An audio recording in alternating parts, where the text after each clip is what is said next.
और वो सुलक्षणा के साथ क्यों भागेगी? कहाँ गए होंगे ये दोनों? यशोदा ने बहुत गलत किया सुलक्षणा के साथ। आखिर सुशील के मौत में सुलक्षणा का कहाँ दोष? मैं कहती रही पर यशोदा ने मेरी एक भी नहीं सुनी। अब कहाँ ढूंढने जाऊँ अपनी बच्ची को? और यशोदा का भी कोई पता नहीं। आपको क्या लगता है, क्या कोई ऐसा है जिसकी यशोदा जी से कोई दुश्मनी हो? मुझे नहीं मालूम साहब, आप तो बस मेरी बच्ची और यशोदा को ढूंढ दीजिए साहब, यशोदा को ढूंढ दीजिए। सर, मम्मी की अगर किसी से नहीं बनती थी तो बस मेरी बहन सुलक्षणा से।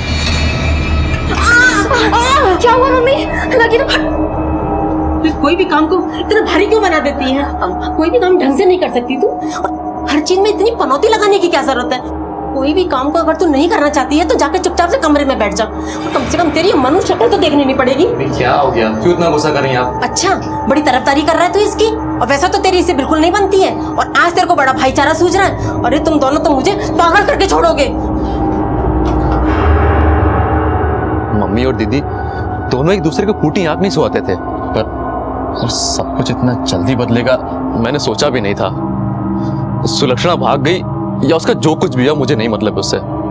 सर पर मेरी मम्मी को ढूंढ दिया sir, please sir.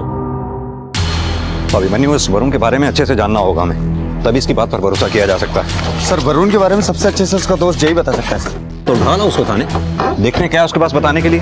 Yes sir.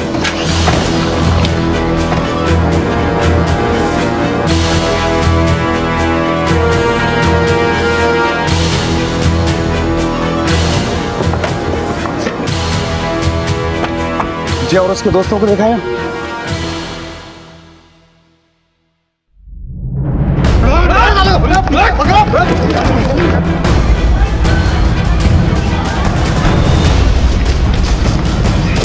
क्यों रहा था? ये एक मिला बाकी भागे।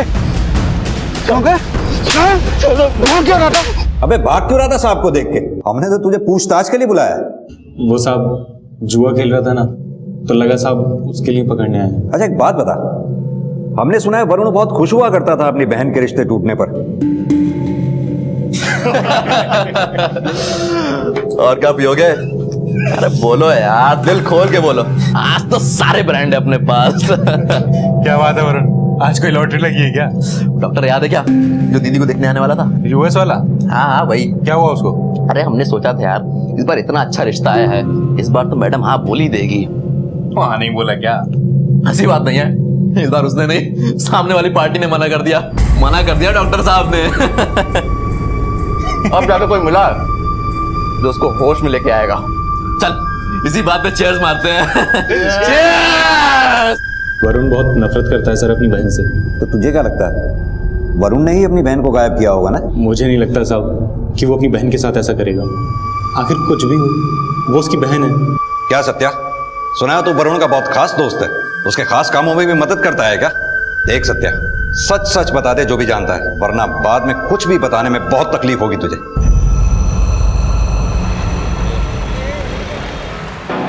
वरुण, तुम सिगरेट पीते हो? हाँ पीता हूँ, दारू भी पीता हूँ। बोल क्या कर लेगी? माँ और दीदी को बोलेगी?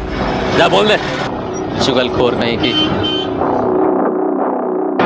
तो वरुण और रंजना की भी नहीं बनती थी? सर, वरुण की तो किसी से नहीं बनती थी। जय और तुम सबका क्या? सर, हम सब तो खा पी के मस्त रहते थे। अभिमन्यु, ये रंजना का मामला समझ में नहीं आ रहा कि आखिर वो इन सबके बीच में पड़ी कैसे, और अब वो है कहाँ? एक काम करते हैं, उसके फ्रेंड से पूछताछ करते हैं, हो सकता है उन्हीं से कोई जानकारी हासिल हो। Yes sir.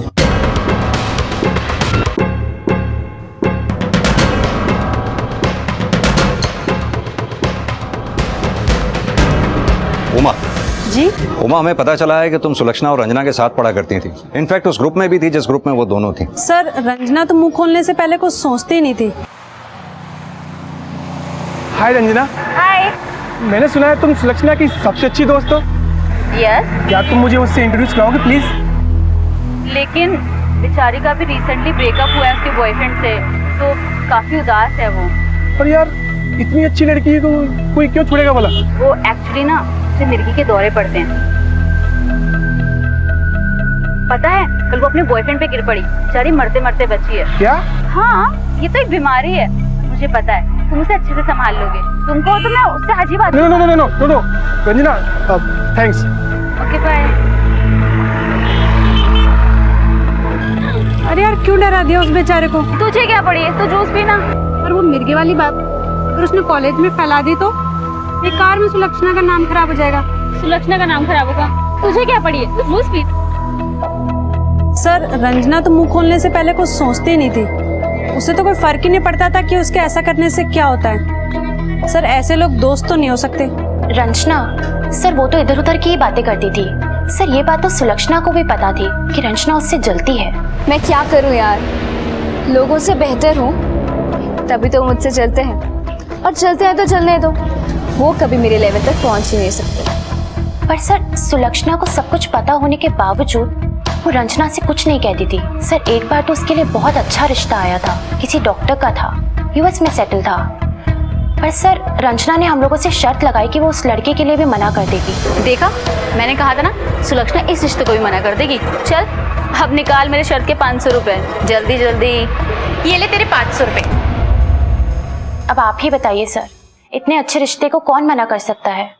पर हुआ वही जो रंजना ने कहा था। ये रंजना इतनी श्योर कैसे थी?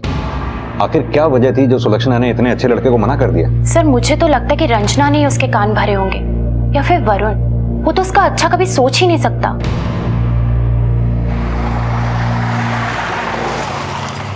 इन सारी बातों से ऐसा लगता है कि सुलक्षणा जानबूझकर चाहती थी कि रंजना उसके बारे में यहाँ वहां बातें करती फिरे।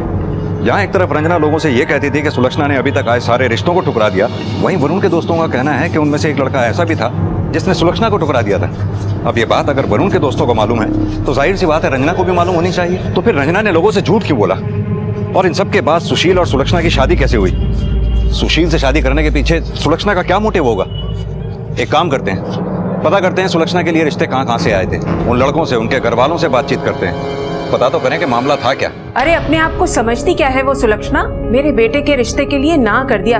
अरे अच्छा ही हुआ जो ना कर दिया। अरे भोपाल में मैकेनिकल इंजीनियर है मेरा बेटा, और लाइन लगी पड़ी है उसके लिए सुंदर लड़कियों की। हाँ लड़की हमें अच्छी लगी थी, और हमने उसे जिस दिन देखा उसी दिन भी उसके घर वालों को फोन करके बता दिया था कि जल्दी से जल्दी एक डेट फिक्स कर दी जाए। एक्चुअली सर क्या है, मेरा लड़का यूएस में डॉक्टर है और उसे जल्दी वापस भी जाना था। और तभी आप कौन? अंकल मैं सुलक्षणा की फ्रेंड, क्या मैं अंदर आ सकती हूँ? हाँ आई। उसकी दोस्त होकर उसके बारे में ये सब बातें करते तुम्हें शर्म नहीं आती? आप यहाँ से जा सकती हैं। अरे मुझे दया आती है उस लड़की के ऊपर जिसकी तुम जैसी दोस्त है। जाइए यहाँ से। जो उस लड़की ने मुझे सुलक्षणा के बारे में बताया वो जानकर तो मेरा मन ही बदल गया। मैंने रिस्क लेना ठीक नहीं समझा और मैंने फौरन सुलक्षणा की माँ को फोन करके रिश्ता कैंसिल कर दिया।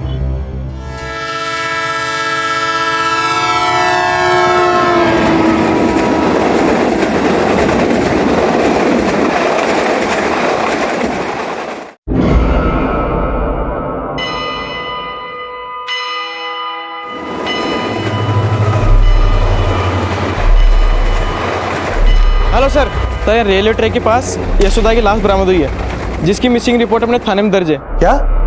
यशोदा जी? सर यशोदा जी की डेड बॉडी मिली है रेलवे ट्रैक पर।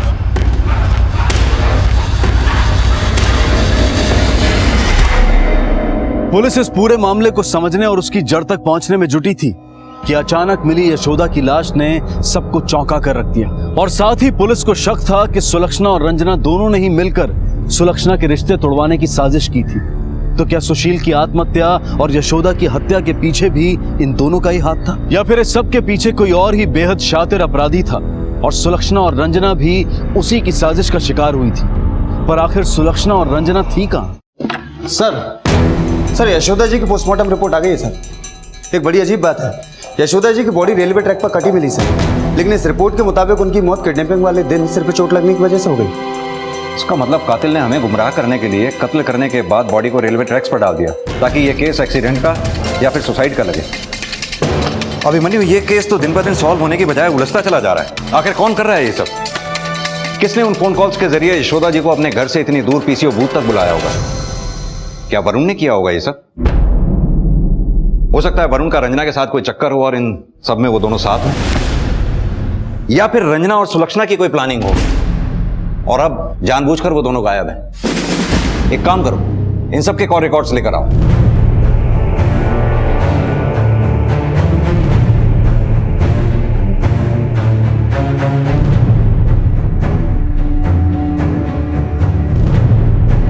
सर ये देखिए जाके कॉल रिकॉर्ड सर इसने पिछले 3 महीने में यशोदा और सुलक्षणा जी को कोई इक्का दुक्का कॉल किया, लेकिन जिस दिन से हमने सुलक्षणा को रूम से बाहर निकाला है इसके कॉल सुलक्षणा के नंबर पर लगातार बढ़ गए हैं सर। बोल, क्या चक्कर है तेरा सुलक्षणा के साथ? सर चक्कर? सर नहीं सर, मेरा सुलक्षणा के साथ कोई चक्कर नहीं है। वो तो मेरे दोस्त की बहन है। तेरी तो बहन नहीं है ना? सर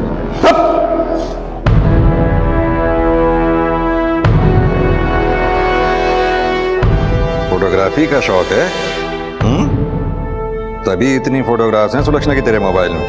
सर मैंने तो बस उसकी फोटोज ली थी क्योंकि मैं उसे पसंद करता था, इससे ज्यादा कुछ नहीं। मेरा विश्वास कीजिए आप लोग सर। देख जा, सच सच बता दे कि सुलक्षणा कहाँ है, वरना हमारे यहाँ सिर्फ लात और घूंसों से बातें होती हैं, समझा? और हमें पता चल गया है कि यशोदा को भी तू नहीं मारा है, क्योंकि उसे तेरे और सुलक्षणा के संबंधों के बारे में पता चल गया था।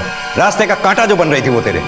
और सुशील, उस बेचारे ने भी इसीलिए आत्महत्या की क्योंकि उसे तुम दोनों के बारे में पता चल गया था। सर कसम से साहब, मैं सच बोल रहा हूँ, मैंने कुछ नहीं किया। मेरा विश्वास कीजिए सर। और सुलक्षणा को मैं सिर्फ दिल से चाहता था और इससे ज्यादा कुछ नहीं सर। मेरा विश्वास कीजिए आप लोग, मैं सच बोल रहा हूँ, मैं सच बोल रहा हूँ साहब।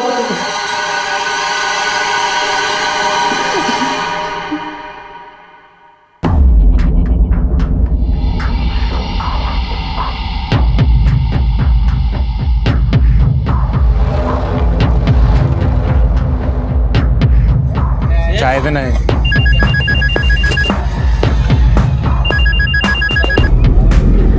हेलो, हाँ मैं बस अभी आया।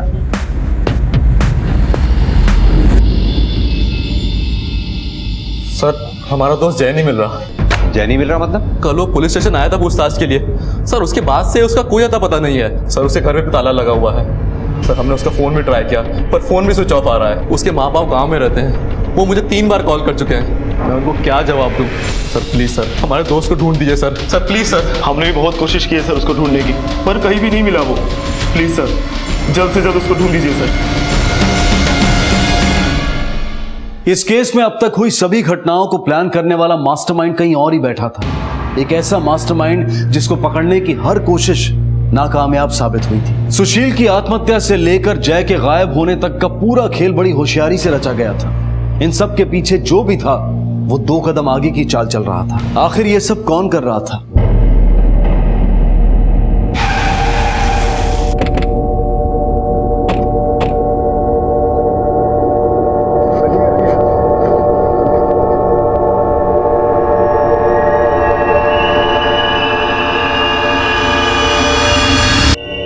ये तो जय है सर। इसकी लाश को पोस्टमार्टम के लिए भेज दो।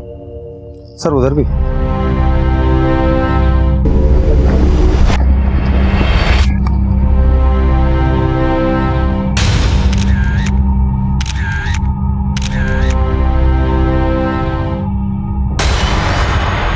ये सुलक्षणा की लाश लगती है सर।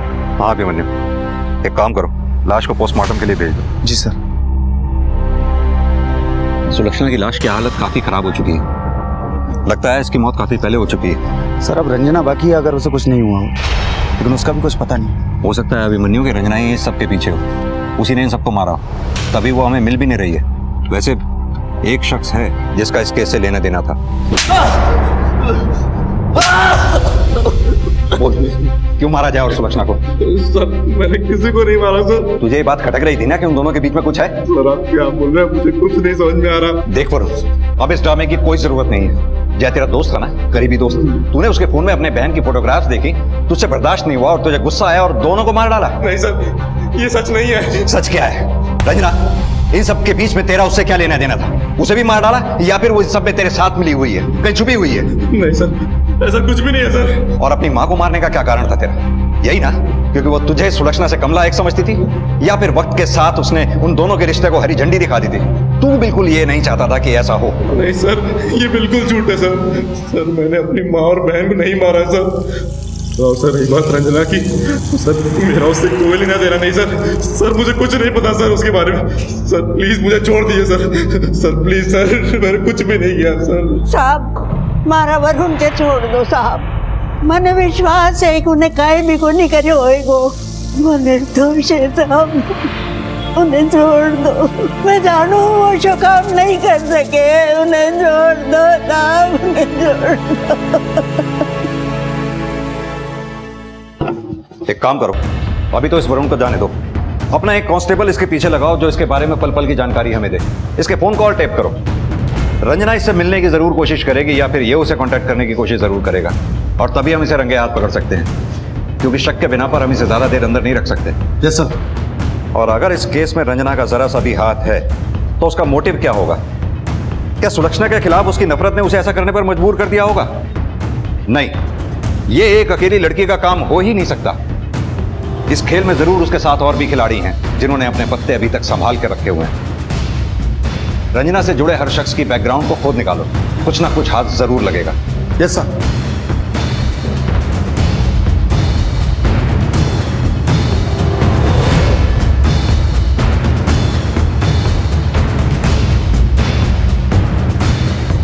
सर जय के मोबाइल में जो सुलक्षणा के फोटोग्राफ्स मिले थे उनके प्रिंट आउट है सर। इनमें से कुछ लोगों को हम नहीं जानते सर।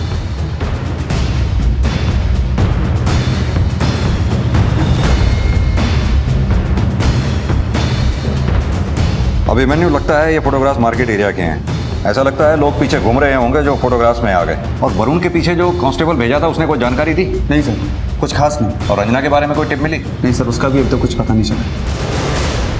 पुलिस की जी तोड़ कोशिशों के बाद भी ये केस सॉल्व होने से कोसों दूर था। ये समझ पाना मुश्किल हो गया था कि आखिर सुशील की आत्महत्या का राज क्या था, रंजना कहां गई और बाकियों की मौत की वजह क्या थी। साथ ही साथ उस शख्स का भी पता नहीं चल पा रहा था जिसने इन सारी वारदातों को अंजाम दिया था। इस केस की हर गली एक डेड एंड पर जाकर खत्म हो रही थी। मुजरिम ने परफेक्ट क्राइम को अंजाम देने के सारे हथकंडे अपनाए थे कि तभी अचानक कुछ ऐसा हुआ और फिर से यह साबित हो गया कि परफेक्ट क्राइम नाम की कोई चीज होती ही नहीं है। सर मेरा नाम उमेश है, मैं जयपुर से हूँ। उसका कोई फोटो है आपके पास? हाँ सर, ये एक लेटेस्ट फोटो है सर। सर इसमें मैं हूँ, मेरा बच्चा और मेरी पत्नी मेघना है। कैसे गायब हुई? दरअसल हम यहाँ एक कॉन्फ्रेंस के सिलसिले में आए हुए थे। आज जब कॉन्फ्रेंस खत्म होने के बाद हम बस से वापस जयपुर लौट रहे थे तो बीच रास्ते में हमने रियलाइज किया कि मेघना बस में थी ही नहीं। वापस जाकर हमने उसे बहुत ढूंढा लेकिन वो कहीं नहीं मिली। क्या इससे पहले भी कभी ऐसा हुआ था? नहीं सर, मेघना बिना बताए कहीं नहीं जाती है। जैसे ही हमें इसके बारे में कुछ पता चलता है हम आपको इत्तला कर देंगे।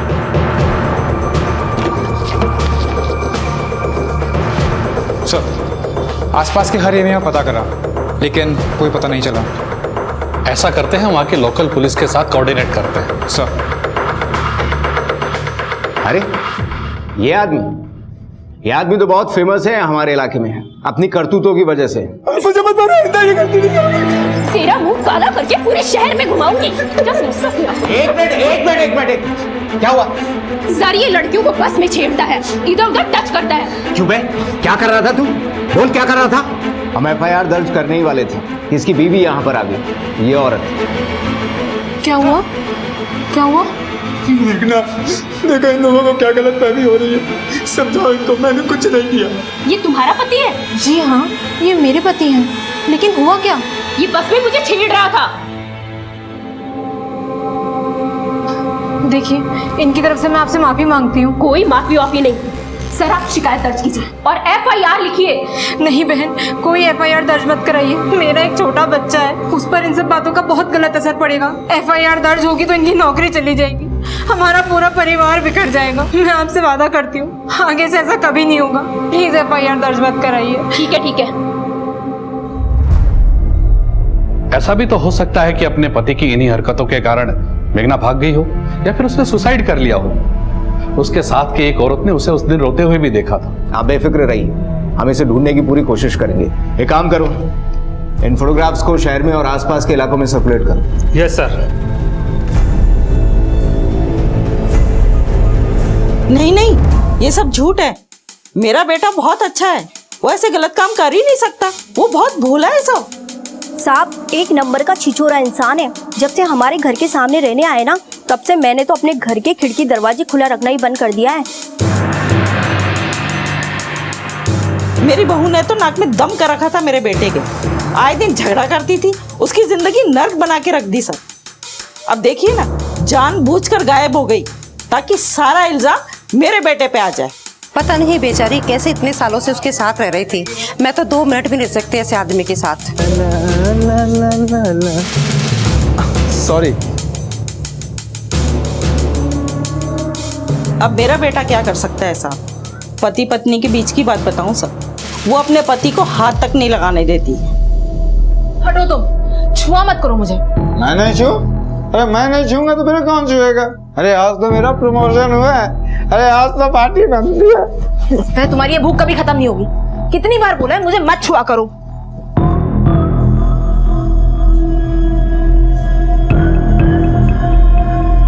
जब से मेरी शादी हुई मुझसे दूर रहती थी, और सर बच्चा होने के बाद तो उसने मुझे हाथ भी लगाने नहीं दिया।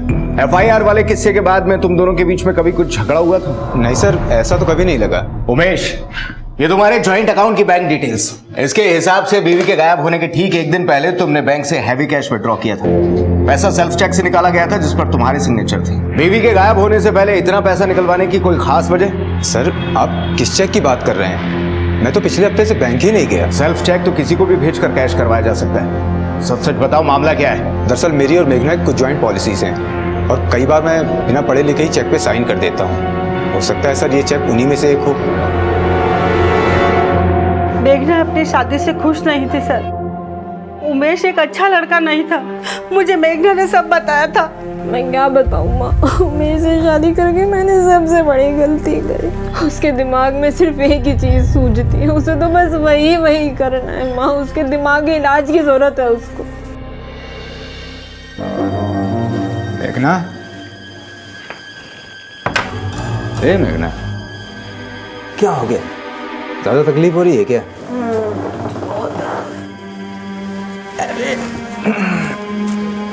सब सही हो जाएगा। उमेश, क्या तुम 4-5 दिन रुक नहीं सकते? कुछ नहीं होगा, सब ठीक हो जाएगा। ये तो हर महीने होता रहता है। इसका मतलब ये थोड़ी हम किसी और के पास जाया करें। आप ही बताइए साहब, कोई अपनी बीवी को जानवरों की तरह रखता है क्या? मेघना की सास और उसके पति का कुछ और कहना है, जबकि पड़ोसियों और मेघना के माँ बाप का कुछ और। सास और पति तो झूठ बोल सकते हैं, लेकिन पड़ोसी झूठ क्यों बोलेंगे? सर ये भी तो हो सकता है कि वो किसी और के साथ भाग गई हो। इस केस को अभी तो हम 3 एंगल से देख सकते हैं। पहला ये कि मेघना अपने पति से परेशान थी और उसने सुसाइड कर लिया, लेकिन इसके चांसेस कम हैं क्योंकि जहाँ से वो गायब हुई थी उसके आसपास खोजबीन कर ली गई है और हमें कुछ नहीं मिला। दूसरा, हो सकता है मेघना को किसी ने किडनैप कर लिया हो, लेकिन अगर ऐसा भी होता तो अब तक किडनैपर का कॉल तो आता। और तीसरा, जैसा कि आपने कहा, हो सकता है वाकई में उसका कोई लवर और वो उसके साथ भाग गई। सर ऐसा भी तो हो सकता है कि उमेश ने अपनी बीवी के बर्ताव से तंग आकर उसे मरवा दिया हो। मेघना के गायब होने से 1 दिन पहले उमेश ने बैंक से काफ़ी पैसा निकलवाया था। सर मुझे लगता है ये मर्डर किसी और को पैसा देकर करवाया हो। एक काम करो, अपने खबरियों को अलर्ट कर दो और मेघना की फोटो पेपर में छपा दो। साथ ही साथ आसपास के थानों में सर्कुलेट भी करवा दो। जी सर।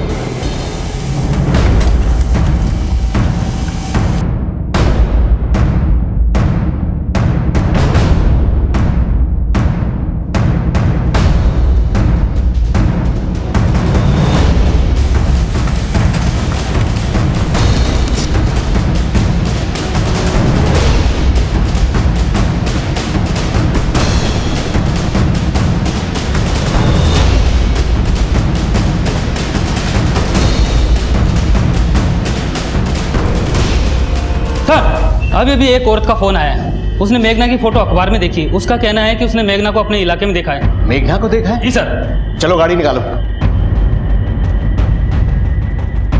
पता नहीं ऐसा क्यों लग रहा है कि इसको कहीं देखा है। बताइए सर। कहीं तो इसे देखा जरूर है। एक काम करो, जय और सुलक्षणा मर्डर केस की फाइल लेके आओ। लाता हूँ सर।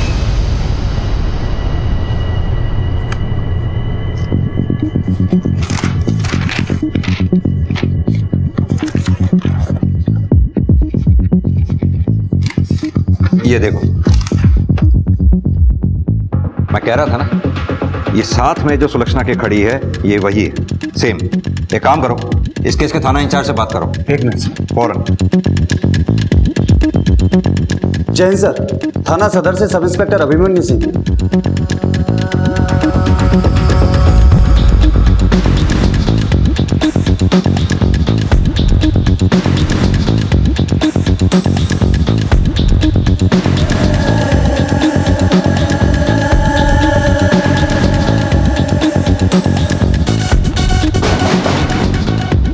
अंदर जाके देखो।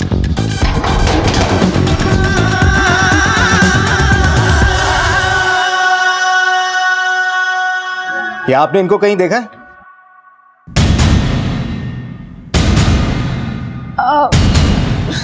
नहीं सर। देखिए, अगर आपको कहीं पे भी ये नजर आती हैं तो पुलिस को इन्फॉर्म कीजिएगा। जी। Thank you.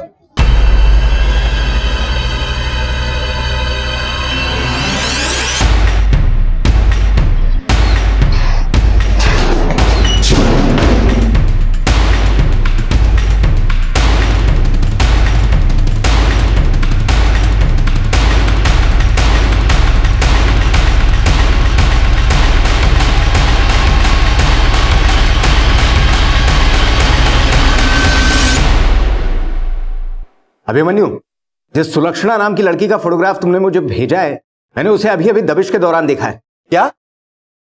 Are you sure sir? Yeah, I am sure. Sir, उन्होंने दबिश के दौरान सुलक्षणा को कहीं देखा है सर। क्या?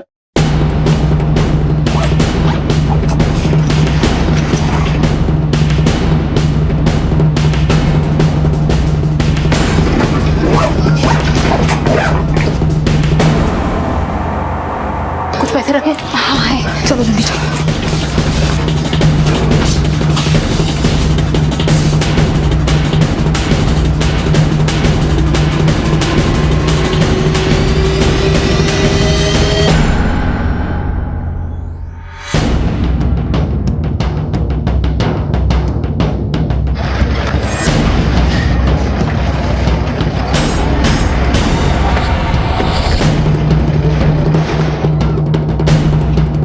सर वो देखिए।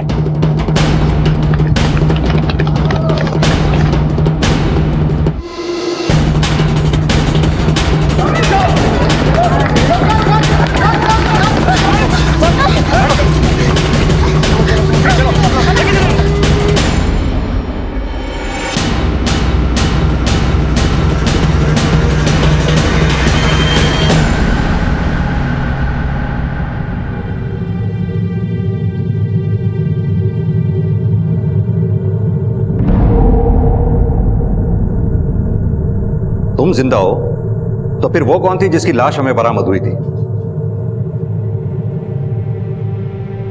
रंजना, रंजना कहाँ जा रही है? ट्यूशन पढ़ाने। अरे ट्यूशन बाद में पढ़ा लेना, अभी चल मेरे साथ। पर तेरे लिए एक सरप्राइज है। अरे ट्यूशन जरूरी है यार। ट्यूशन बाद में पढ़ाना ना, तुझे मेरी कसम। चलो अच्छा ठीक है, मैं माँ को बता देती हूँ एक बार। माँ को बाद में बताना, पहले सरप्राइज देख ले। अच्छा ठीक है, पर हम जा कहाँ रहे हैं ये तो बता। देख ना, अभी चुप रहे, अब चुपचाप चल। आजा, पर बता तो सही सरप्राइज क्या है। पहले इधर बैठ, मैं अभी आई। पर ये तो मुझे कहाँ ले आई है? ये सब बातें छोड़ और ये ले। ये तो तेरा है ना? हाँ मेरा है, और ये कंगन और अंगूठी भी। पर ये तो तेरे हैं ना? हाँ मेरे हैं, पर तू हमेशा मेरी तरह दिखना चाहती थी ना, तो बस आज से ये तेरे लिए हुए। सुलक्षणा, मुझे तुझसे कुछ कहना है। हाँ बता। आज तक मैंने तेरी बहुत बुराइयां की हैं, और वो डॉक्टर वाला रिश्ता वो भी मैंने ही तुड़वाया था। और तो और जिस दिन सुशील जी ने आत्महत्या की, उस दिन भी मैंने उन्हें बहुत ताने मारे थे। और कहीं ना कहीं मुझे लगता है कि उनकी आत्महत्या की एक वजह मैं भी हूँ। क्या हुआ, वापस आ गए ना? मुझे तो पता था एक ना एक दिन ये होना है। आप सुलक्षणा को झेल ही नहीं पाओगे। आप जैसा उसे समझ रहे हो वैसी लड़की नहीं है।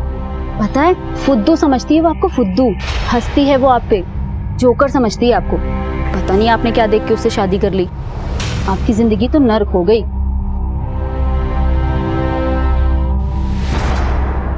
रंजना, जो सब हो गया सो हो गया, भूल जाए इसे अब, कोई बात नहीं। तूने मुझे माफ कर दिया ना? हाँ बाबा, चल जा अब चेंज कर ले। अभी पहन के आती हूँ। ठीक है। देख कैसी लग रही हो। अरे वाह रंजना, तू तो बहुत सुंदर लग रही है इसमें। और ये कंगन बहुत अच्छी लग रही है।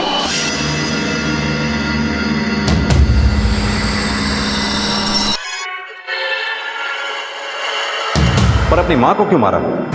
उन्हें सब कुछ पता चल गया था, और अगर हम उन्हें नहीं मारते तो शायद सब कुछ खत्म हो जाता। क्या पता चल गया था उन्हें?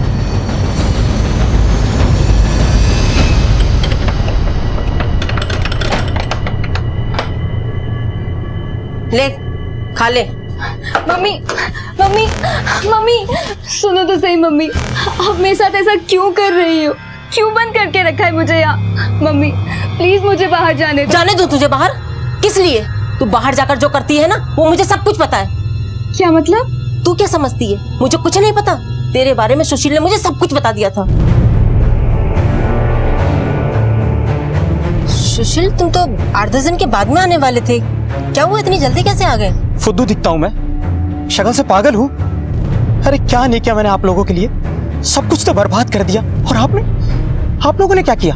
एक ऐसी लड़की के साथ मेरी शादी कर दी जिसको लड़के नहीं सिर्फ लड़कियां पसंद है।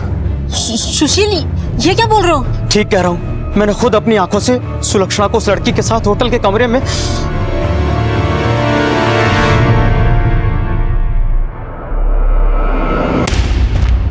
समाज में पता चलेगा तो हम किसी को मुंह दिखाने के लायक नहीं रहेंगे। अब तू मर यहीं पर, सड़, कहीं नहीं जाएगी तू। क्या तुम लोग समलैंगिक हो? लेस्बियन?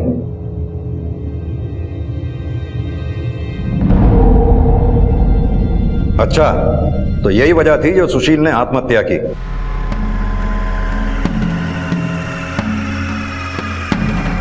ये सब जानने के बाद मम्मी ने मुझे कमरे में बंद कर दिया, हमें मिलने से रोक दिया। और जैसे ही सुलक्षणा अपनी माँ की कैद से बाहर निकली, हमने मिलकर प्लानिंग की, जिसके हिसाब से सुलक्षणा जानबूझकर अपना मोबाइल घर छोड़ आई और मैंने पीसीओ से उसके मोबाइल पर कॉल किया।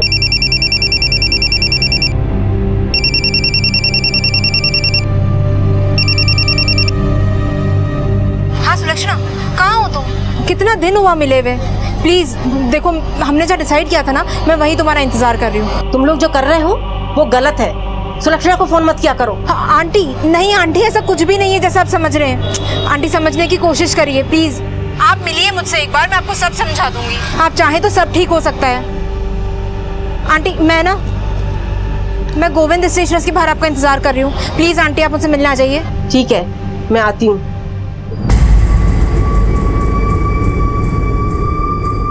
यशोदा, तू कहाँ चली?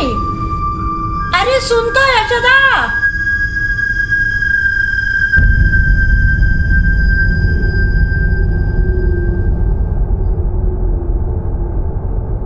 भैया कॉल कर। हाँ आंटी, मैं ना उस दुकान से निकल गई थी, तो आप उसके थोड़ा सा आगे आ जाइएगा। आइए आंटी, आइए ना, आइए बैठ के बात करते हैं। तू यहाँ यही सब करने के लिए तू घर से निकलती है? तुझे मना किया था ना ये सब करने के लिए। मैंने यहाँ तक भी कहा था कि तू इससे नहीं मिलेगी, पर तू नहीं मानी। तो ये शर्म थोड़ी आती है तुझे? तो मैं बताती हूँ, रुक जा तू। अगर तुम और मेघना एक दूसरे को इस हद तक चाहते थे, फिर दोनों ने शादियां क्यों की? सर मुझे नहीं पता मेघना से प्यार करना सही है या गलत, पर अगर मेरे दिल में सिर्फ उसी के लिए प्यार जागा तो इसमें मेरी क्या गलती? हमारे समाज में इन सब रिश्तों के लिए कोई जगह नहीं है। पर मैं और मेघना, हम तो एक दूसरे के बिना रह भी नहीं सकते थे। सुशील और उमेश दोनों बेवकूफ किस्म के इंसान थे। हमें लगा हम आसानी से उनके पीठ पीछे मिल सकते हैं। सिर्फ इसीलिए मैंने सुशील से और मेघना ने उमेश से शादी कर ली। हमें लगा वो कभी हमारे लिए मुसीबत बन ही नहीं सकते। सुलक्षणा से तुम्हारी पहली मुलाकात कहाँ और कैसे हुई? सुलक्षणा से पहली मुलाकात एक करियर काउंसलिंग के दौरान हुई।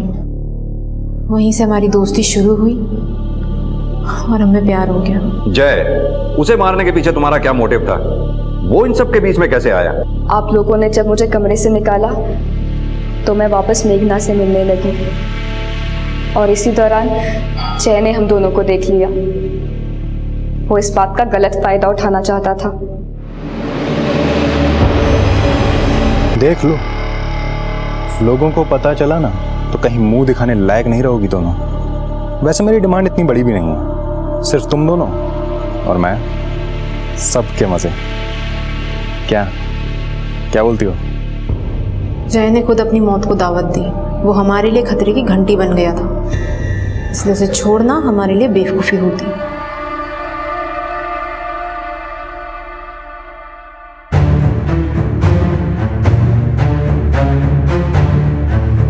चाय देना है।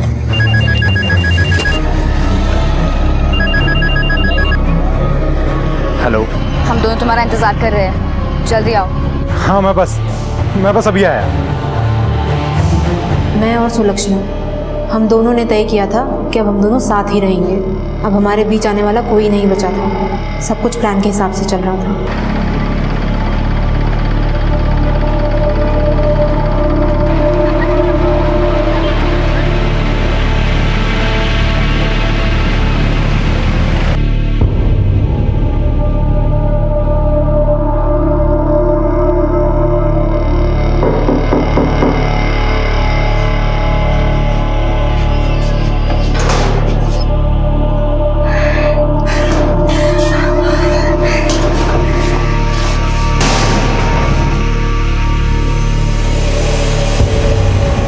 कि इन सबको मारने के बाद कोई तुम्हारे बीच में ना आए, पर शायद ये भूल गए कि जुर्म का रास्ता सिर्फ एक ही मंजिल पर खत्म होता है, जेल।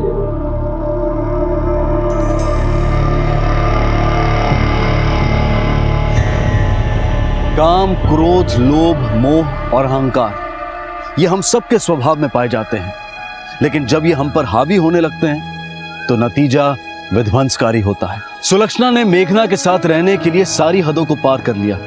उन दोनों ने सिर्फ अपनी ही नहीं बल्कि अपने आसपास की कई जिंदगियों को बर्बाद कर दिया। सुशील ने सुलक्षणा को लेकर काफी सपने देखे थे, वो उससे सच्चा प्यार करता था, लेकिन जब उसे सुलक्षणा की सच्चाई पता चली तो वो इस बात को बर्दाश्त नहीं कर पाया। सुलक्षणा से मिले इस धोखे की वजह से उसने जिंदगी से सारी उम्मीदें छोड़ दी और मौत को गले लगा लिया। और उधर सुलक्षणा ने अपने प्यार को पाने के लिए अपनी माँ और अपनी बचपन की दोस्त को मौत के घाट उतार दिया। जय की मौत के लिए कहीं ना कहीं वो खुद भी जिम्मेदार था, क्योंकि उसने सुलक्षणा और मेघना का गलत फायदा उठाना चाहा, उन्हें ब्लैकमेल किया। सुलक्षणा और मेघना ने अपने नए जीवन की शुरुआत करने के लिए जो गलत कदम उठाए, उसकी वजह से उन्हें अपनी बाकी की जिंदगी काल कोठरी में गुजारनी होगी। एक जिंदगी कभी किसी की चाहत से ऊपर नहीं हो सकती। हमें यह समझने की जरूरत है कि एक जुर्म को छुपाने के लिए की गई हजारों कोशिशें सिर्फ एक कोशिश ही बनकर रह जाती है, क्योंकि सच तो यह है कि किसी भी जुर्म को छिपाना नामुमकिन है।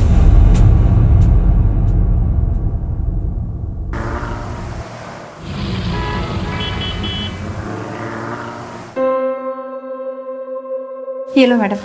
Thank you. और तू जल्दी कर, मुझे ऑफिस के लिए बहुत लेट हो रहा है। जी हाँ। मम्मा, देखो ना, मुझसे टाई नहीं बंध रही। लाओ मैं बांध देती हूँ।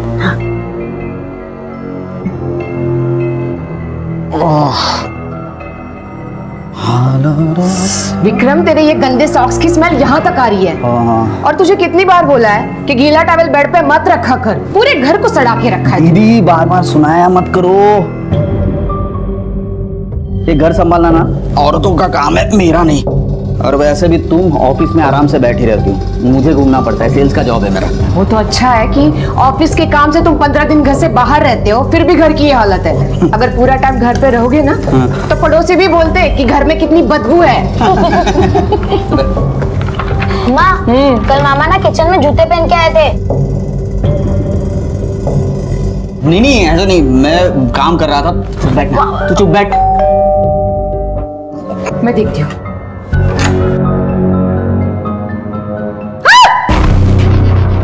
क्या हुआ मैडम?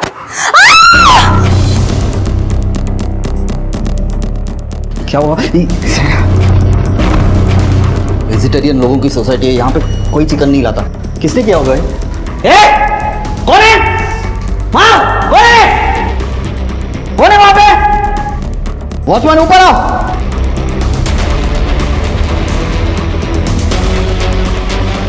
बेटा, डरने की कोई बात नहीं है, किसी गंदे लोगों ने किया होगा। तुम ध्यान मत दो, जल्दी से रेडी हो जाओ, स्कूल के लिए लेट हो रहा है। गुणीराम, गुणीराम, यस मैडम। कौन आया था सुबह जिसने मेरे घर के बाहर वो कटा हुआ मुर्गा डाला? मैडम वो मैं तुम्हें तो कुछ पता होता ही नहीं है ना, बस खुली आंखों से सपने देखने की आदत है यहाँ पे। मैडम उस वक्त मैं टेरेस पे था, पानी चालू करना। अच्छा। और उस दिन कहाँ पे थे? वो मेहता जी के साथ जो कुछ हुआ, सौरभ को चॉकलेट के बहाने से वो लोग सोसाइटी से ले गए, कहाँ पे थे तुम? मैडम उस वक्त मेरी तबीयत ठीक नहीं। एक से बढ़कर एक बहाना है ना तुम्हारे पास, काम करने की तो इच्छा ही नहीं है तुम्हें। नौकरी छोड़ क्यों नहीं देते तुम? बस बैठकर खाने की आदत पड़ गई है सबको।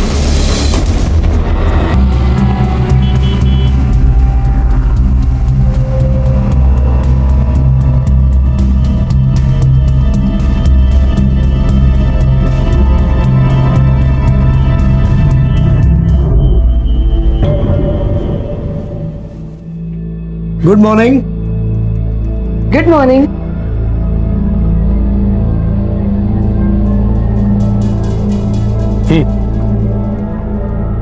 ये तुम्हारे लिए। ये क्या है? खोल के देखो। Wow, dress.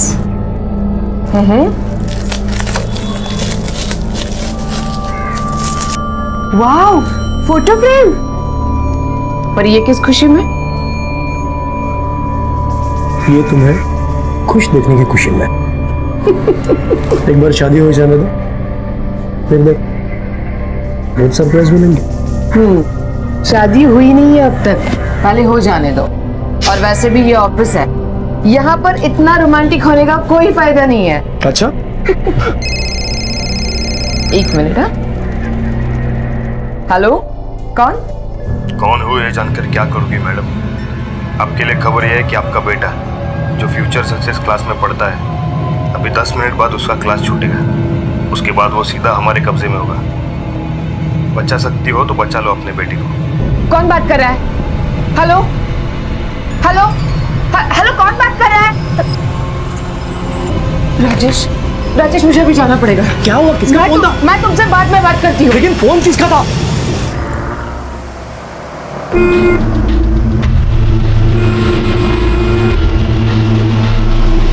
अरे चलो जल्दी।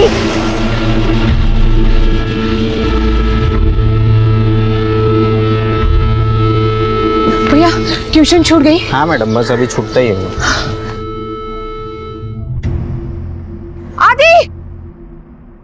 आदि तू ठीक है ना? तू ठीक है ना? क्या हो मम्मा? कुछ नहीं। चल आदि अभी सो जा, बहुत लेट हो गया। कल सुबह स्कूल भी तो जाना है ना। मम्मा आपको पता है आज मैंने ऐसे लिखा, माय फादर माय हीरो। पापा कैसे थे? क्या वो क्रिकेट खेलते थे? बहुत अच्छे थे, बिल्कुल तुम्हारी तरह। और पता है क्रिकेट भी बिल्कुल सचिन की तरह खेलते थे। क्या वो मुझे प्यार करते थे? हाँ, बहुत प्यार करते थे। फिर वो हमें छोड़ के क्यों गए?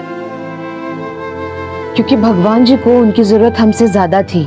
मम्मा जब पापा का एक्सीडेंट हुआ था तब मैं कितना बड़ा था? बहुत छोटा था।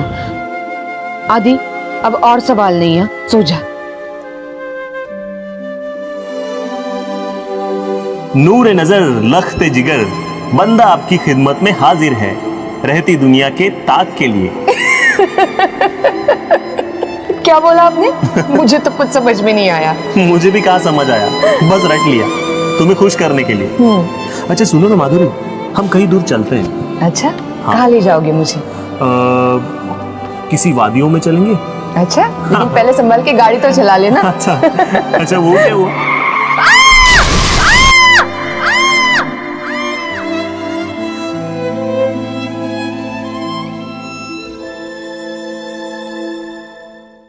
रेशमा, आदि स्कूल से आ जाए तो उसे सब्जी रोटी खिला देना, ठीक है? और कितनी भी जिद करे उसे आइसक्रीम बिल्कुल नहीं देना। ठीक, मैं ऑफिस के लिए निकल रही हूँ। हाँ।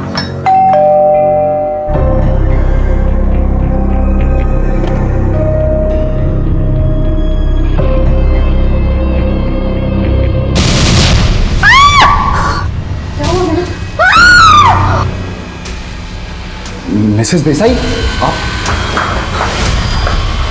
याद फिर किसी ने? आप ठीक हो? मिसेस देसाई, मुझे चिंता हो रही है आपकी। कल यहाँ पर किसी ने चिकन काट के डाल दिया था, आज ये सांप यहाँ पर। देखिए आप अपने आप को अकेला मत समझिए, मैं हूँ आपके साथ। मैं अपनी चिंता खुद कर सकती हूँ, तुम जाओ यहाँ से, जाओ। सही।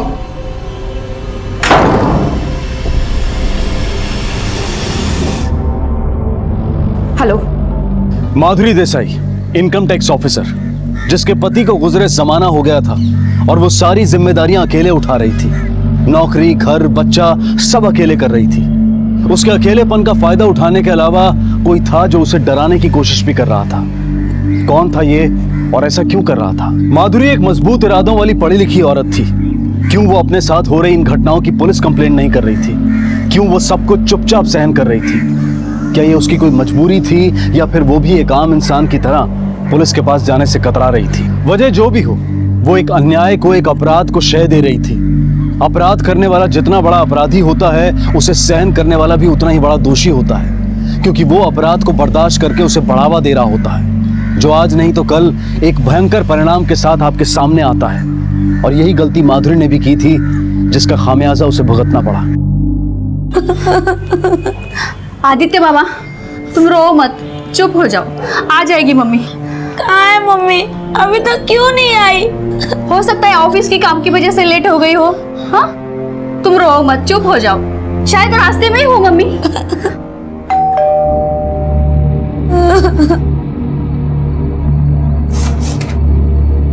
माधुरी आई? नहीं साहब, इतनी देर हो गई, अभी तक मैडम घर पे नहीं आई। मैंने उनको फोन भी किया, लेकिन उनका फोन भी बंद है। इतनी देर हो गई, इसलिए मैंने आपको फोन किया।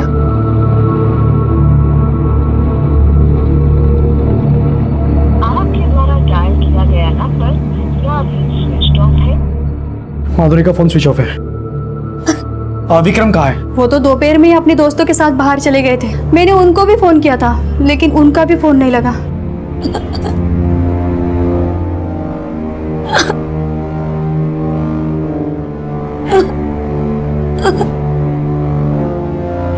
आदित्य, मत रोना, सब ठीक हो जाएगा। मैं आया हूं ना, सब ठीक हो जाएगा।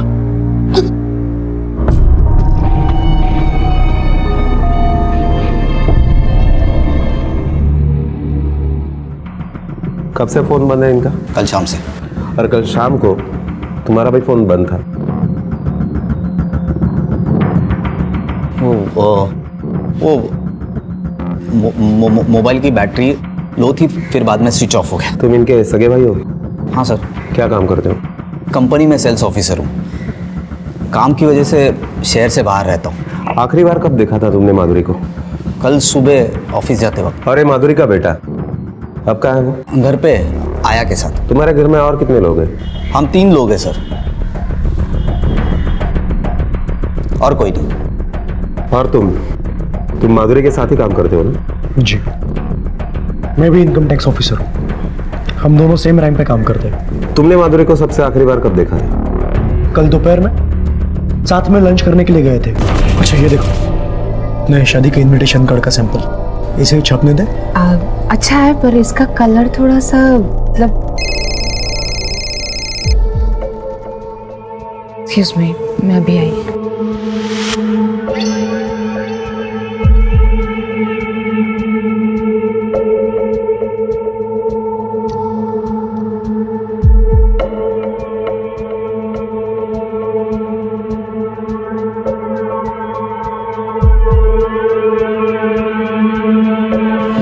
सॉरी राजेश, मुझे अभी जाना पड़ेगा।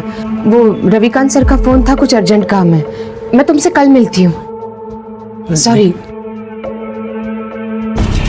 मंसूरी, एक इनकम टैक्स ऑफिसर जो अकेले ही अपना घर, नौकरी और बच्चा संभालती थी, शादी करने जा रही थी, सब कुछ अच्छा चल रहा था कि अचानक कुछ अजीब घटनाएं होनी शुरू हो जाती हैं और फिर एक दिन वो कहीं गायब हो जाती है। सर, ये भी तो हो सकता है कि उसे किसी ने गायब कर दिया हो। और एक बात सर, ये राजेश और विक्रम, इन दोनों के बीच में कुछ अनबन है। नजर रखो दोनों पे, और माधुरी के कॉल रिकॉर्ड्स मंगवा लो। माधुरी की सारी जानकारी, पर्सनल या प्रोफेशनल, मुझे चाहिए। जितना मेरा एक्सपीरियंस है, मुझे नहीं लगता कि वो अपने 10 साल के बच्चे को, कि जो बच्चा उसके लिए सबसे ज्यादा अहमियत रखता हो, उसे अकेले छोड़कर कहीं चली जाए।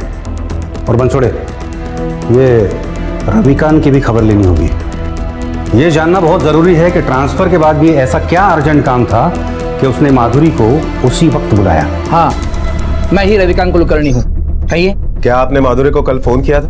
ऐसी कौन सी जरूरत आन पड़ी थी कि आपने माधुरी को फोन करके इतने अर्जेंटली बुला लिया? मैंने माधुरी को कोई फोन नहीं किया।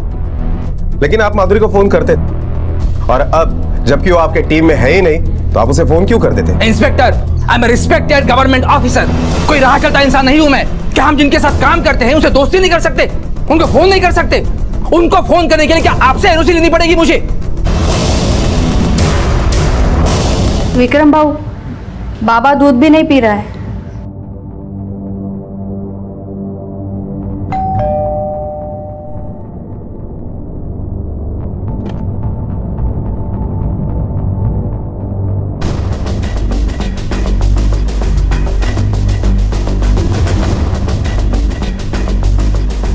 तुम कौन हो? साहब, मैं यहाँ काम करती हूँ और बाबा को भी देखती हूँ। कितने सालों से यहाँ पर काम कर रही हो? 3-4 साल हो गए होंगे। काम के अलावा और क्या क्या करती हो? क्या साहब? नहीं, मैं सिर्फ काम ही करती हूँ साहब। क्यों, मैडम की बातें छुप छुप के नहीं सुनती? नहीं साहब, मैं तो अपना काम ही करती हूँ, लेकिन काम करते समय कभी गलती से सुनाई पड़ गया तो। पिछले कुछ दिनों में कुछ अजीब सा सुनाई दिया था तुम्हें? कुछ दिनों से कुछ अजीब सा ही हो रहा था साहब, जैसे कि दरवाजे के बाहर कटा हुआ मुर्गा मिला। तो तुम्हारी मैडम ने कंप्लेंट नहीं की? मेरे को क्या मालूम साहब, बड़े लोग क्या सोचते क्या करते। कौन कर रहा था ये सब? मेरे को नहीं मालूम साहब, लेकिन मैडम को जरूर आइडिया था। तुम इतने यकीन के साथ कैसे कह सकती हो कि मैडम को आइडिया था? यकीन से नहीं कह सकती साहब, लेकिन उस दिन सांप मिला ना, उसके बाद। तुम ये अपनी बकवास हरकतें ना बंद कर दो अब। मैं सब कुछ जानती हूँ, और एक बात कान खोल के समझ लो, मैं डरने वालों में से नहीं हूँ। और हम दोनों के बीच जो कुछ भी था ना, सब कुछ खत्म हो चुका है। सब कुछ मतलब सब कुछ। आप जानते हैं माधुरी को किसी पे शक था? साहब, पूछा भी तो बताती नहीं थी। समझती कहाँ थी मुझे कुछ। कितनी बार बताया था, इस समाज में रहना है तो कुछ कायदे हैं, कानून है, पर वो साहब हमारे बीच में बातें कम, झगड़ा ज्यादा होता था। मजाक उड़ा रहे हैं मेरे लोग। समाज में मुंह दिखाने के लायक नहीं रहा मैं। क्यों, ऐसे क्या हो गया? कैसी कैसी बातें कर रहे तुम्हारे बारे में, मालूम है तुम्हें? हाँ, शादी करने चली है तुम्हारी बहन, इतना बड़ा बेटा लेकर। लोगों को क्या समझ में नहीं आता क्यों शादी करना चाहती हो तुम? अपने बेटे के बारे में सोचने के बजाय खुद के शादी के बारे में सोच रही है तुम। भाड़ में जाओ तुम और तुम्हारा ये समाज। और ये शादी मैं अपने लिए नहीं, अपने बेटे के लिए कर रही हूँ, ताकि उसे बाप का प्यार मिले। सौतेला बाप बड़ा प्यार करेगा ना उसे। राजेश दूसरे लोगों की तरह नहीं है, और मैं जो कुछ भी कर रही हूँ बहुत सोच समझ के कर रही हूँ। और तू मेरी चिंता छोड़ और खुद की चिंता कर। मैंने आदित्य को देखा है, दूसरे बच्चों को उनके पापा के साथ देखकर बहुत दुखी हो जाता है। विक्रम, ये मेरी नहीं, आदित्य की जरूरत है, और अपने बेटे की खुशी के लिए मैं कुछ भी करूंगी। और क्या आपने कभी ये जानने की कोशिश नहीं की कि वो कौन था जो माधुरी को परेशान कर रहा था? नहीं, क्योंकि जब भी उनसे पूछता था तो वो बोलती थी मैं संभाल लूंगी। रेशमा, फोन के अलावा कभी उनके साथ किसी का कोई झगड़ा सुना या देखा था? देखा नहीं था साहब, लेकिन सुना है बिल्डिंग के लोगों से। ऊपर वाले फ्लैट में जो अमर नाम का लड़का रहता है, 4-5 दिन पहले उसके साथ मैडम का जोरदार झगड़ा हुआ था। थैंक यू मिसेस देसाई, सच में हेल्प करने के लिए। नहीं तो मेरे सीए ने मेरे को जवाब ही दे दिया था। मैं टैक्स मैंने पूरा भरा है, पूरा। मिसेस देसाई, मुझे ना ये जो पेज है ना, ये तो बिल्कुल ही समझ नहीं आया मुझे। ये जो फिगर है ना, ये बिल्कुल ही समझ नहीं आई। ये मुझे कुछ बताता ही नहीं है, और मैं सीए को हमेशा बोलता रहता हूँ भाई बता। उठ उठ और निकल यहाँ से। निकल जा वरना जूते मार के तुझे घर से बाहर निकालूंगी। निकल जा। जूते क्यों मिसेस देसाई, मैं तो अपनी फाइल के लिए। सुना नहीं? निकल जा मेरे घर से। अकेली औरत देख के फायदा उठाना चाहता है। मैं क्या कहता हूँ माधुरी जी, आप पुलिस को फोन लगाइए और इसको अंदर कराइए। नहीं, मैं टैक्स। दोबारा अगर मेरी तरफ आंख उठा के भी देखा ना तो तेरी आंखें फोड़ दूंगी मैं।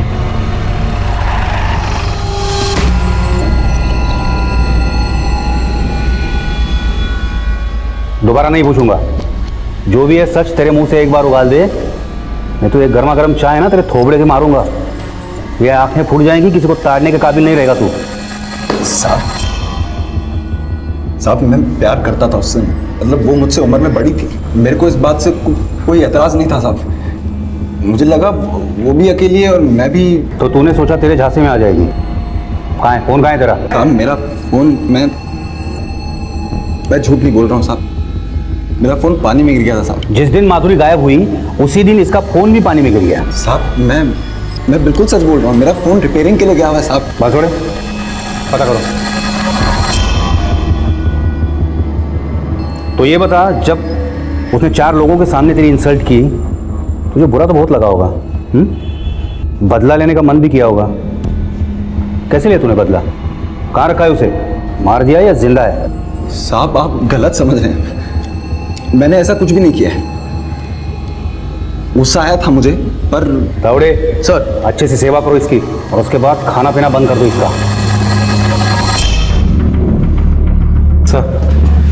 सर ये अमर सच कह रहा है, मैंने पता किया है। उसका फोन पानी में गिरने की वजह से रिपेयरिंग में। रेस्टोरेंट में जो फोन उसे आया था उसके बारे में कुछ पता चला? सर मैंने माधुरी के कॉल रिकॉर्ड के लिए एप्लीकेशन दे दिए। कंपनी ने डिटेल्स देने के लिए 48 घंटों का वक्त मांगा है। राजेश है जो शादी करने वाला है, भाई है जिसे बहन की कम समाज की ज्यादा चिंता है। समाज में मुंह दिखाने के लायक नहीं रहा मैं। बॉस है जिसे दोस्त के गायब होने के पूछताछ पर भी गुस्सा आता है। क्या हम जिनके साथ काम करते हैं उसे दोस्ती नहीं कर सकते? अमर प्यार के नाम पर हवस पूरी करना चाहता है। ये जो फिगर है ना, ये बंसोड़े, इन चारों में से कोई भी मासूम नहीं है। सब पे नजर रखो। जिसे माधुरी फोन करती है, जो माधुरी को फोन करके डराता है, सबकी डिटेल्स निकालो। माधुरी को लापता हुए कई दिन बीत चुके थे।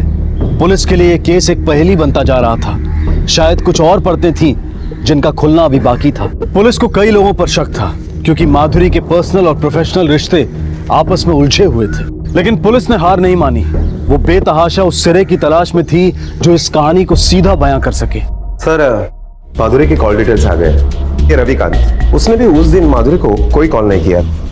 लेकिन सर ये एक नंबर है जिस नंबर से पिछले हफ्ते माधुरी को कई बार कॉल आया था और माधुरी ने भी इस नंबर पर कई बार कॉल किया था। मतलब रेशमा ने मरा हुआ सांप मिलने के बाद फोन पर जिस झगड़े की बात की थी, ये वही नंबर है। इसी पर माधुरी को शक था। अजीब बात है कि माधुरी को सब कुछ पता होने के बावजूद माधुरी ने पुलिस की मदद क्यों नहीं ली? तावड़े हाथ या सर। तावड़े, मुझे इन मार्क किए हुए नंबर्स के डिटेल्स चाहिए, A to Z। Okay sir. Bansode, Madhuri के इनकम टैक्स ऑफिस में जाके पूछताछ करो। वहां कुछ ना कुछ पक्का हाथ लगेगा।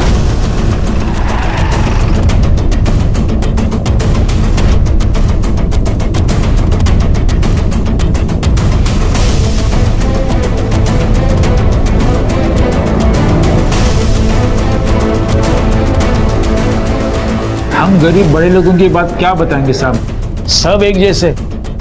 ये लोग मुर्दी की जेब से भी पैसा खींच लेंगे। मतलब माधुरी भी रिश्वत लेती थी? अरे नहीं सर, माधुरी ने कभी रिश्वत नहीं ली। ये तो सारी बनाई हुई बात है। वैसे भी आपको तो पता होगा, इनकम टैक्स वाले बदनाम है इस चीज के लिए। शायद किसने ली हो, लेकिन माधुरी ऐसी नहीं है। She is a clean officer. साहब, रविकांत सर पागल थे एकदम मैडम के लिए, और दोनों का लफड़ा भी चालू था। बकवास है, झूठ है ये सब।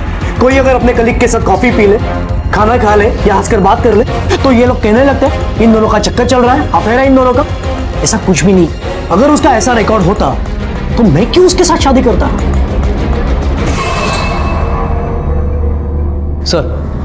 सर माधुरी देसाई को जिस नंबर से फोन आता था उसी का दूसरा नंबर है, उसी के नाम पर रजिस्टर है। देखिए, ये तो तय है कि यह नंबर वो खुद यूज़ नहीं करती थी, हो सकता है किसी को लेके दिया हो। पता करो माधुरी के डॉक्यूमेंट्स में किसने और कहाँ से कार्ड खरीदा था। Okay sir. हमें जो इन्फॉर्मेशन मिली है उससे ये पता चलता है कि कोई राखी मल्होत्रा जो एक शिपिंग कंपनी की मालकिन है, उसके साथ माधुरी का झगड़ा चल रहा था। अब इनकम टैक्स ऑफिसर के साथ ऐसे लोगों के झगड़े होते ही रहते हैं। क्या आप मुझे राखी मल्होत्रा का नंबर दे सकते हैं? जी।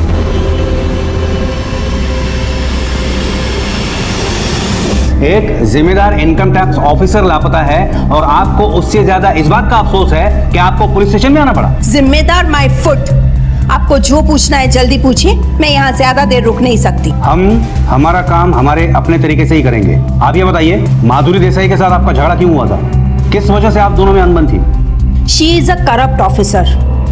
वो कोई जिम्मेदार ईमानदार नहीं है। क्या हुआ था आपके बीच? मेरी उसके साथ पहली बार तब मुलाकात हुई थी जब मेरे घर इनकम टैक्स डिपार्टमेंट का नोटिस आया था।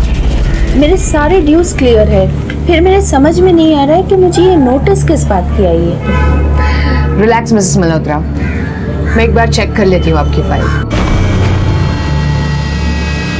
सॉरी। हाँ, तो मैं ये कह रही थी कि आपकी फाइल तो क्लियर है, कोई प्रॉब्लम नहीं है, बट एक बार चेक करना पड़ेगा कि ये नोटिस आपको क्यों भेजा गया है। डोंट वरी, टेंशन मत लीजिए। Excuse me.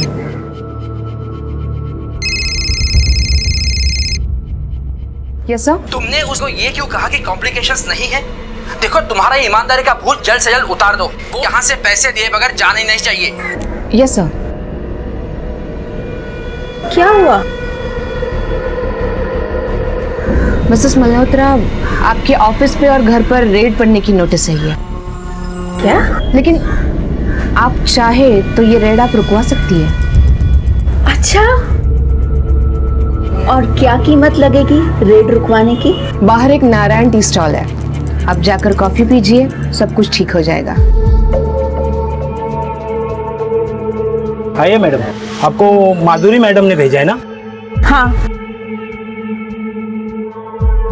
ये लो आपकी कॉपी और ये आपका बिल। 5 लाख रुपए लेने के बाद भी उसने मेरे घर पर रेड की। मेरा इसी बात से उससे झगड़ा हुआ था। काफी बढ़िया है। कितना हुआ? आपसे क्या लेना साहब पैसा? अरे नहीं नहीं, हम लोगों ने कॉफी पी है। बोलो कितना दूं? 5 लाख?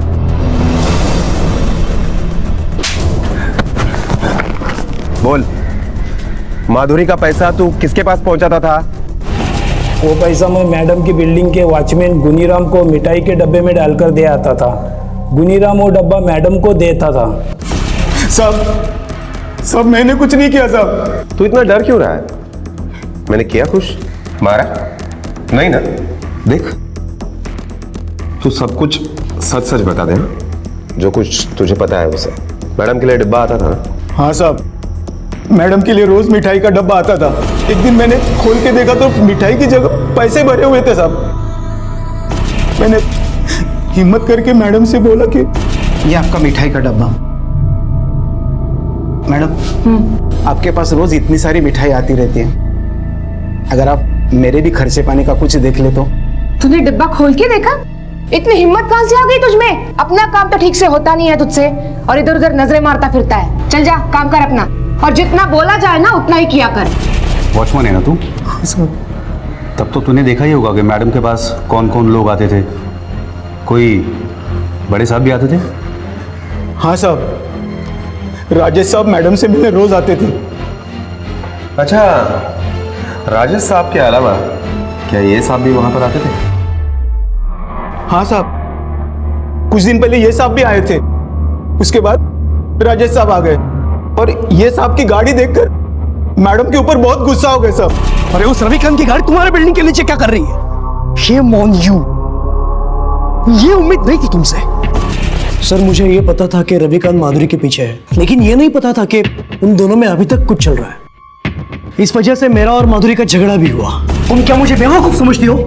वो यहाँ क्या कर रहा था? एक अकेली औरत का फायदा उठाने आया था। उसने हमेशा से ही खुद को मेरे ऊपर थोपा है, कभी नौकरी छीन लेने की धमकी देकर तो कभी प्यार जताकर। पर मैं उससे प्यार नहीं करती राजेश। वो मेरे जरिए रिश्वत लेता था और पैसे रखने की सेफ जगह की तरह मुझे इस्तेमाल करता था। पर मैंने अब उसको बता दिया है कि मैं तुमसे शादी कर रही हूँ, क्योंकि आदित्य को पापा की जरूरत है। अब मैं उससे कोई वास्ता नहीं रखना चाहती। Trust me Rajesh. रविकांत माधुरी का फायदा उठा रहा था, अपने पोस्ट का डर दिखाकर अपने इशारों पे नचा रहा था माधुरी को। मिस्टर राजेश, आपको ये थोड़ा अजीब नहीं लग रहा है कि आपको दोनों के बारे में पता था और फिर भी आप माधुरी से शादी करना चाहते थे? मुझे माधुरी में नहीं, उसके पैसों में इंटरेस्ट था। रविकांत सर जब हमारे ब्रांच में थे तब उनका आशीर्वाद था माधुरी। उन दिनों बहुत पैसे कमाए माधुरी ने। इसका मतलब आपके पास माधुरी को गायब करने या उसे मारने का मोटिव था? कोई फायदा ही नहीं था उसको गायब करके या मार के। ब्लैक मनी कहा है ये सिर्फ माधुरी जानती है, और माधुरी इतनी भी कमजोर नहीं है कि कोई उसे पूछे और वो बता दे। जब पैसा मिलेगा ही नहीं तो ये सब करके फायदा क्या है? एक अकेली औरत अपने आत्मसम्मान के साथ जीने की जितनी कोशिश करती है, उससे दुगनी कोशिश इस सभ्य समाज में इंसान के रूप में छिपे भेड़िए उसे तार तार करने की करते हैं। माधुरी के आसपास भी ऐसे भेड़ियों की भरमार। रविकांत जो अपने ओहदे का फायदा उठाकर उसका इस्तेमाल करना चाहता था, दूसरा राजेश जो शादी के नाम पर उसके पैसे को अपना बनाना चाहता था, तीसरा अमर जिसकी आंखों में प्यार के नाम पर सिर्फ हवस दिखाई देती थी, और चौथा उसका भाई विक्रम जो भाई ना होकर कोई सामाजिक ठेकेदार बन बैठा था। एक और आदमी था जिससे माधुरी फोन पर बात किया करती थी। वो कौन है, उसका किस्सा क्या है, उसकी पहचान क्या है, कोई नहीं जानता था।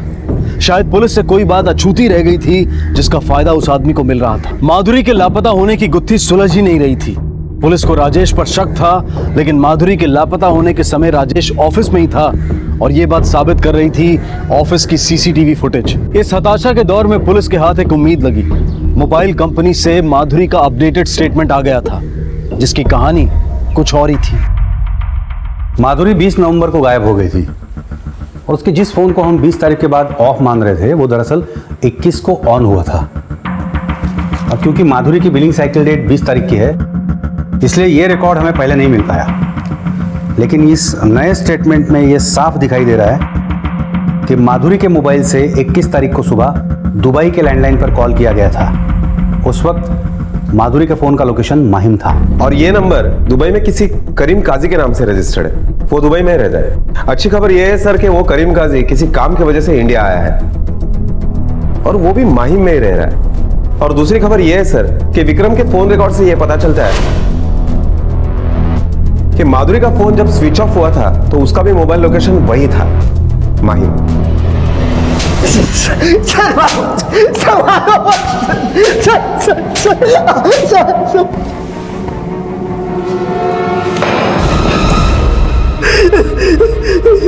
ये इतना तबीयत पानी काफी है या और सिकाई करे तेरी? सर बता रहा हूँ, मैं बता रहा हूँ। जिस दिन माधुरी माहिम में थी तू भी वहां था। क्या कर रहा था तू माहिम में? सर उसका चक्कर चल रहा था एक मुसलमान लड़के के साथ। खानदान की नाक कटवाना चाहती थी वो। कैसे बचाई तूने खानदान की नाक? क्या किया? मैंने सोचा उस लड़के को सबक सिखाता हूँ ताकि वो माधुरी को छोड़ दे। तो उस दिन जब वो रेस्टोरेंट से निकली तो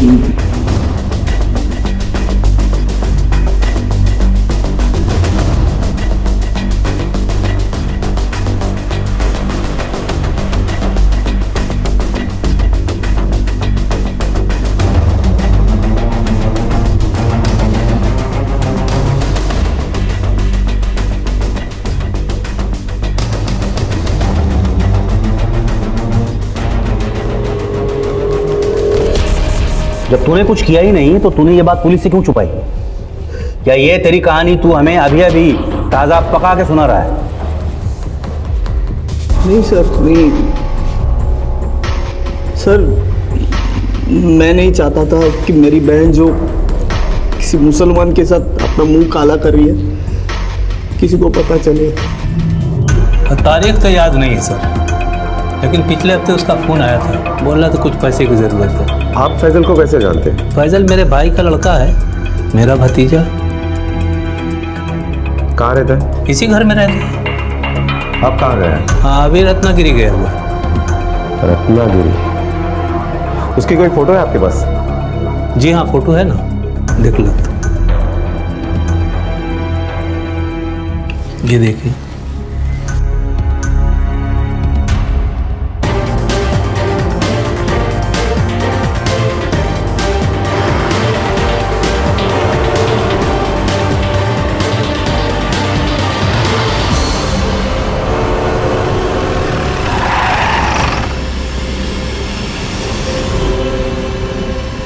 फैजल,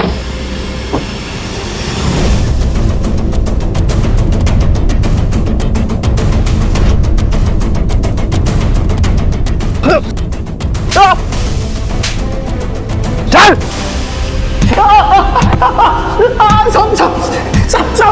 सब बोल रहा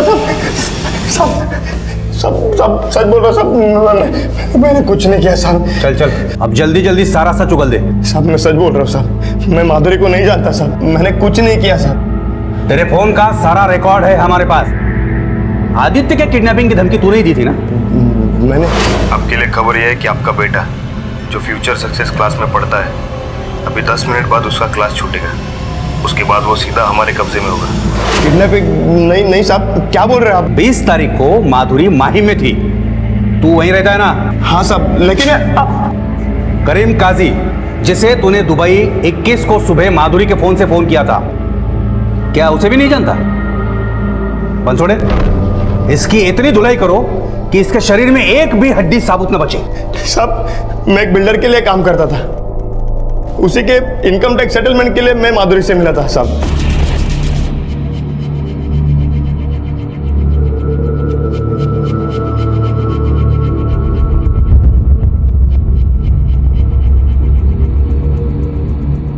माधुरी थोड़ी अड़ियल थी।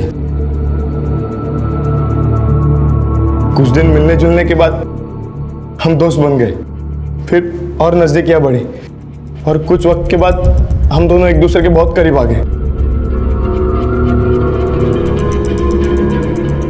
माधुरी मुझसे शादी करना चाहती थी और मैं भी, पर अम्मी और अब्बू ने मुझे कसम दी और खाला की बेटी के साथ शादी करवा दी। जैसे मैंने शादी की, माधुरी ने मेरे साथ रिश्ता तोड़ दिया। मैं आज भी उसके साथ रहना चाहता था, लेकिन उसने साफ मना कर दिया। जब मुझसे रहा नहीं गया तो मैं उसको मिलने चला गया। फैजल, फैजल तुम यहाँ पे क्या कर रहे हो? देखो मुझे तुमसे कोई वास्ता नहीं रखना है, तुम चले जाओ यहाँ से।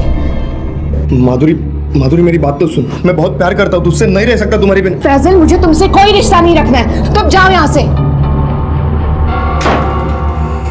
देखो सीधी तरह से मान जाओ, नहीं तो मेरे पास और भी रास्ते हैं। मेरे ही घर में आके मुझे धमकी दे रहा है? हाँ? औकात क्या है तेरी? एक इनकम टैक्स ऑफिसर और बिल्डर के बीच का दलाल, यही औकात है तेरी। और अपने औकात के हिसाब से रह और निकल यहाँ से। निकल, निकल जाओ मेरे घर से। उसने मेरी इज्जत उतार दी। गुस्से से मेरा दिमाग पागल हो रहा था। मैं बदला लेना चाहता था साहब। एक दिन मुझे पता चला कि वो राजेश के साथ शादी कर रही है। ये सुनकर मेरा दिमाग और घूम गया। फिर उसी दिन मैंने उसको फोन किया। मैं राजेश के साथ शादी करूं या किसी और से, इसका तुमसे कोई वास्ता नहीं है। लोनावला के होटल में हमने एक वीडियो बनाया था। एक कपड़ा नहीं था तेरे बदन पे। सोच, अगर वो वीडियो लोगों ने देखा तो राजेश तो छोड़, दूसरा कोई भी तुझे घास नहीं डालेगा। मैंने उसे माहिम बुलाया। वो घर नहीं आई, पर आते ही उसने वीडियो मांगना शुरू किया। मैंने वो टालने के लिए उसे कहा कि वो वीडियो मेरे गांव के मोबाइल में है। तभी वो गांव जाकर वो वीडियो डिलीट करना चाहती थी, ताकि ये किस्सा यही खत्म हो जाए। फिर हम गांव जाने के लिए निकल गए। मैंने भी यही सोचा कि ये किस्सा आज के आज ही खत्म हो जाए। अब क्या हुआ? लगता है बाइक में कुछ प्रॉब्लम हो गया, उतरना पड़ेगा।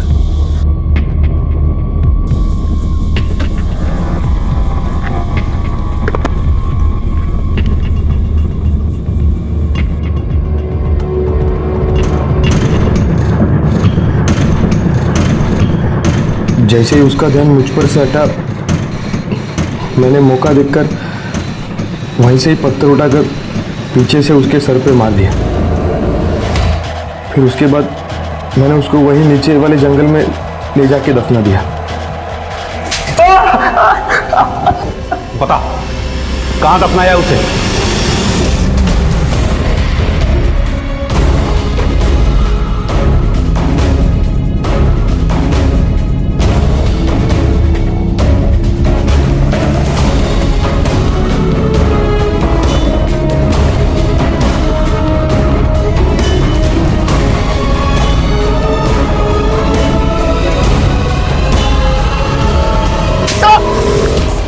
हमारे सभ्य समाज के सभ्य दिखने वाले मर्द एक अकेली औरत को देखकर अपना सिक्का जमाने की कोशिश में लग जाते हैं। जब कुछ हाथ ना लगे तो बदनाम करने पर उतर आते हैं। माधुरी जिंदा नहीं है और शायद किसी को भी इस बात का कोई अफसोस नहीं है। राजेश अपने लिए पैसा कमाने का कोई नया अवसर ढूंढ लेगा।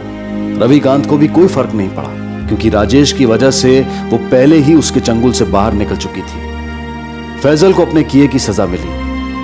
अमर का माधुरी के लिए सच्चा प्यार भी हवा हो चुका था। विक्रम को अपनी बहन की मौत का दुख कुछ दिन जरूर रहा, पर वो आज फिर अपनी दुनिया और सेल्स की नौकरी में बिजी हो गया। दुख ने अगर किसी के अंदर खाई बनाई थी तो वो था नन्हा आदित्य, जिसके अंदर एक सूनापन बस गया था, जो आज भी स्कूल जाते वक्त टाई ना बंधने पर मां की तस्वीर के सामने शायद ये सोचकर खड़ा होता था कि माधुरी उसकी टाई बांधने कहीं से आ जाए। फैजल के साथ माधुरी का रिश्ता माधुरी और आदित्य की जिंदगी का ग्रहण बन गया, जो शायद कभी खत्म नहीं होगा। साईं इतना दीजिए जामे कुटुंब समाए, मैं भी भूखा ना रहूं साधु भी भूखा ना जाए। ये आदर्श अब सिर्फ जुमले बनकर रह गए हैं। लालच और अवसरवाद ने इंसान को अंधा बना दिया है। बिना सोचे समझे वो कोई भी जुआ खेलने को तैयार है और इसी जुए ने माधुरी की जान ली और फैजल को खूनी बना दिया। अच्छी जिंदगी चाहना कोई गलत बात नहीं है, लेकिन गलत तरीके अपनाकर अच्छी जिंदगी पाने की कोशिश जरूर गलत है। आज जरूरत है इंसान को अपने आप को टटोलने की, ताकि ऐसे हादसे टाले जा सके। विक्रम ने भी माधुरी के साथ रक्षाबंधन को सिर्फ एक त्योहार की तरह मनाया। अगर वो उसकी भावनाओं, जरूरतों और मजबूरियों को समझने की कोशिश करता, उस पर शक करने के बजाय उसकी रक्षा करने की कोशिश करता, तो शायद यह हादसा टाला जा सकता था। कहते हैं कि जैसी नीयत वैसी बरकत। बुराई का अंजाम कभी भला नहीं हो सकता। बुराई की शुरुआत जरूर भले का वहम दे सकती है, लेकिन बबूल के पेड़ पर कभी फूल नहीं खिल सकते। माधुरी की कहानी भी कुछ ऐसी थी। उसने अपने रास्ते में खुद कांटे बोए।